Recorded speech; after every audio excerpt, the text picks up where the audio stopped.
Yo everyone, JD the Gamer here. We are back.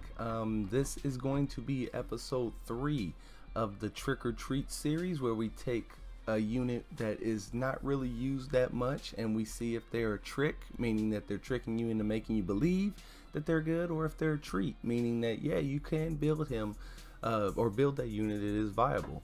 But we're going to start off with the new fusion monster. By now everyone knows and is ready for this new fusion monster, the Paladin, the Light Paladin. We do know that she is coming. They have done patches here that have installed stuff into the game. We do not know the skills yet. Now the thing that I wanted to talk about was some of the things that I've been seeing that people are saying that could be skills, which one in particular I'm really hoping is true is a AoE hug. So kind of like a Chandra skill where he hugs and you cannot damage that particular monster that he hugs. The damage goes on to him. They're saying that this could be the same type of thing, but an AoE hug, which if that's the case, that would be awesome. And then another one is, of course, it's because it's going to be an HP monster, there's going to be heals. Is there going to be defense buffs, you know, beneficial effects? No one knows yet, but she is coming. If a hug, an AoE hug, is a part of it, that would be wonderful. And then just real quick, I'm sure everyone has seen it, but just wanted to throw it out there real quick. This is the fusion material needed to make the Paladin. Unfortunately, I don't have the fire harp or the water samurai, because I fed all my samurais into my Sige, and I've never pulled the fire harp magician, but I do have the wind kung fu ready to go. I have the light cowgirl ready to go. I have all the material ready for the fire harp as soon as it drops, and I have all but one thing needed for the water samurai. I still need the wind magical archer. I don't have any in storage, so I'm waiting on that, but everything else is ready to go for as soon as it drops. I'll be fusing the fire harp and the water samurai, and then going straight into the Paladin once I get those 5-star maxed. So I cannot wait for that. Another quick announcement right now, today when I'm recording this, it is Wednesday, September 27th, meaning that there are 3 days, Thursday, Friday, and Saturday, 3 days remaining until the LA World Arena Regionals in Santa Ana. I cannot wait. I will be there. I did get shirts made for myself to wear. So hopefully, if you see my shirt, if you see me there and you're there, come say hi. Let's have some fun together. It's looking like it's going to be a big event. Claytano's going to be there. Island Grown's going to be there. It's gonna be a huge event. So I'm looking forward to it, and then I'm hoping to go to the finals in November. But anyway, just some quick announcements. What we're here for is Trick or Treat, so the 3rd episode, and today we are going to be talking about the Light Frankenstein. I have gotten a request before to look at the Light Frankenstein, so this is mine currently. And I figured it'd be this series actually is perfect for what is about to happen. In 6 hours, the World Arena is going to be ending, the season 2, and the special one will be starting, where it's 20 stars, where you need 20. You can't have more than 20 stars total of the units that you have. So what that means is that it's no longer just five-star monsters sitting there. Now you legitly have an opportunity to bring some units, or to see some units that you don't typically see. So this series, this Trick or Treat series, is perfect for that, because I'm taking units that are typically 3 stars that really don't get used that much, but you might actually start seeing them because of their kit. Now let's go over his kit real quick. These are his stats, but I'll get back to that. His first skill is Hammer Punch. Attacks the enemy 2 times and deals damage proportionate to your defense. Each attack has a 25% chance to stun the enemy for 1 turn. If the target is not under any harmful effects, and 1 additional attack. So potentially 3 attacks if they're not under any harmful effects. Skill 2, Body Press, crushes all enemies and decreases the attack bar of each enemy by 30%. The damage of this attack is proportionate to your max HP and defense. So this is an attack bar manipulator against the enemy, AoE, so that's awesome. TOA, potentially. And now this skill, we see the first skill does damage proportionate to his defense. This skill does damage proportionate to his defense and his HP. So you want to have them both HP and defense heavy. And then this third skill, Pound, attacks the enemy 4 times and deals damage proportionate to your defense. And there we go again, 3 skills proportionate to defense. 2 additional attacks are added if the enemy's max HP is lower than yours, and if the target is suffering a harmful effect. So potentially this attack could hit 6 times. Awesome. Now I've noticed it seems like he attacks more than that, so we're gonna take a look at that. But yeah, these are his stats currently, his base stats, and then what I have on him. I have plus 1800 defense on him. So he has, what is that? That's over, or that's 2000 defense. Yeah, that's close. If it's not, I'm not gonna sit here and do the math in my head, but you see. And then we have over 20,000 HP. No crit rate, no defense. He's on a straight all guard build. Defense, defense, defense. Nothing special, just straight to the point. I wanted a lot of defense and a lot of HP on him, so I made sure that the substats had some HP builds in them as well, so I can get as much HP out of them. So let's go straight into a damage test. We'll go to Famon first floor. We'll bring the Light Frank, and since he does damage proportionate to defense, we'll go ahead and bring the Fire Panda just to give more defense. We will bring I'm trying to think, who else would I want to bring? We'll bring Amesity as well, just to give him extra defense, and we'll bring Galleon just to maybe throw a little bit more attack on there. It wouldn't hurt, and then also defense break. So let's go ahead and jump into this and see what kind of damage he can do.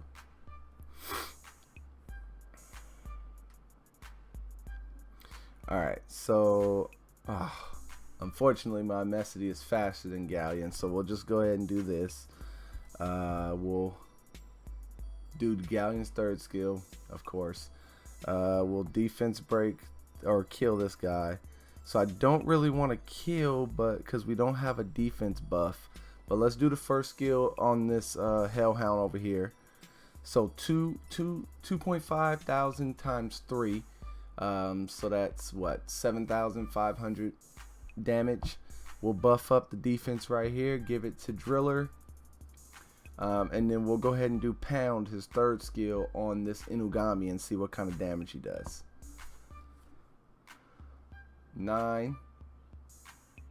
And you see how many times he hit. That's what I was talking about. It seems like he hits more than what it says. It potentially says at the most 6, but doesn't it seem like he's hitting a lot more than that? We'll do another test here just to see. Here's his his second skill, Body Press. AoE 3000 per, not bad, pretty solid. We'll save everybody's skill for the last floor here. Alright, so what we're gonna do is we're gonna just go ahead and do the buff now, but we'll give it to Galleon just to be able to defense break and attack power buff. Do this to everyone. So let's count now. Let's get rid of the middle Hellhound, or try to at least. Yeah, let's get rid of him so there's no buff. But here we go. So let's see. How many times does it hit? Let's count. 1, 2, 3, 4, 5, 6, 7, 8. See, I counted 8 times. And that's 10,000 for the crit, 5,000 for not critting. So it says 6 times total. 4 times, and then there's two situations where, you know, you don't have that you have to meet criteria. So attacks enemy 4 times, 2 additional attacks. Okay, now I get it. It literally just dawned on me. So you attack 4 times, right? 2 additional attacks are added if the enemy's max HP is lower than yours, so that makes 6. and then another 2 will be added if the target is suffering a harmful effect. So I guess now I'm actually reading it correctly. I actually took the time. No one really builds Driller like I do, like I did back in the day, so I don't really see him much. So yeah, that's actually what it means. So you will hit 8 times. So where is that useful in? Necropolis, right? So we'll go ahead and just do one more quick run here. So 1, 2, 3, 4, 5, 6. That was just 6 because he wasn't suffering any harmful effects. So we'll go ahead and auto. But yeah, so Driller is an interesting unit to use. He has an attack bar manipulation, decreaser for the enemy. On his second skill, he has a stun and potentially 3 hits for his first skill, and he has a strong third skill that potentially can hit 8 times. It's pretty solid. And like I said, his third skill hits 8 times if the enemy's max HP is lower than yours and if the target is suffering harmful effects. So he'll hit 8 times, not probably against tanks, right? Because a tank will probably have more HP than Driller. So that's why you want to build him with as much HP as possible as well, just so that you have a chance to hit that full 8 times. Look at this.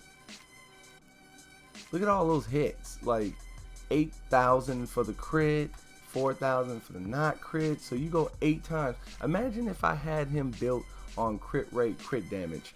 If he hit 8 times at 8,000 per hit, that's 64,000 damage that Driller can do. That's pretty solid, right? So we'll go ahead and do one quick run of Necropolis because this is already going up into 12 minutes. I don't want to make this video too long. But we'll do one Necropolis run and we'll take out the homunculus here and put in Driller and see what happens. The one thing you got to watch out for if you're going to bring Driller into this B10 Necro is leading up to the boss, they are dark units. So depending on the rest of the units that you're running, they might all target him because he's opposite of what they are. So you just got to watch out for that. Make sure that he can survive. But if you can make it all the way to the boss, the fact that he has potentially a 8 hit skill, more than likely it's going to be 6 against the boss because you're not going to have more HP than the boss. But the fact that he can hit 6 times, 3 times on his first skill, he can be used in Necro if you don't have anything else. Obviously there's more viable, more better, more what's the word I'm looking for, more useful units than Driller, clearly, for Necro. But if you have him and you don't have any other options, he can be used, at the very least he can be used to help get that shield off the boss, right? With all those hits that he has, he can get that shield off for your damage dealers to go ahead and clean up behind him. So that's something that's pretty solid. Just like he did there, he has an attack bar manipulator. Obviously the attack bar manipulator doesn't really matter for the boss stage, because the boss can't, his attack bar can't be manipulated, but for everything else leading up to the boss you can manipulate. So that's pretty solid. Clearly my units aren't speed sunk with Driller for this Necro run. I would love to have him going before my Kung Fu Girl, before the damage dealer, but we're just testing him out to show you guys that he can be used. So well, hopefully he can be used. Let's see if we can do enough damage. The thing I'm worried about here is that really my only damage dealer is going to be the Water Kung Fu Girl. So if she can't get off the right amount of damage at the right time, then it could be a little tricky here defeating the boss, but we'll see what happens. Got the defense break, got the slow. Driller went in behind and hit 3 times. My Water Kung Fu Girl did her massive third skill damage, knocked him out. We get the slow on him right away, which is good. So hopefully Driller, of course he does the second skill, not to be able to help get the the shield off. Kung Fu Girl was able to get it off. Let's see if we can destroy him before. Nope. I was hoping she would take a turn before his shield goes back up. But again, Driller hits 3 times on his first skill, knocks off the shield. Boom. We're in there. Necro done. 2 minutes and 57 seconds. Of course, it's not that fast. Again, though, I think it would be faster if my Driller was going before my Water Kung Fu Girl, because then he could take the shield off and then she can go in behind and damage the boss. So there it is. That is the episode 3 of Trick or Treat. I did not have to rune him up any special way for this video. This is the way he stays. This was the runes on him. So yeah, if you like what you see, give me a thumbs up. I'm sorry for being away for so long. I've been really busy this last week, but I hope to be posting more often. And again, if you guys are down in Santa Ana for the regionals on the 30th on Saturday, come holla at me. I'll be there. I'll be there with my wife and the guy that makes the beats for me, and it's in the lower right hand corner of this video. He'll be there with me. We'll all be there supporting the event. Come stop by. You'll get some free stuff, some goodies from Com to Us, and it's gonna be a fun event. Lots of love, lots of fun. So yeah, hope to see you guys there. Thank you for rocking with me. Subscribe, share this video, share my content, help build this community, and I will see you guys in the next one. Peace.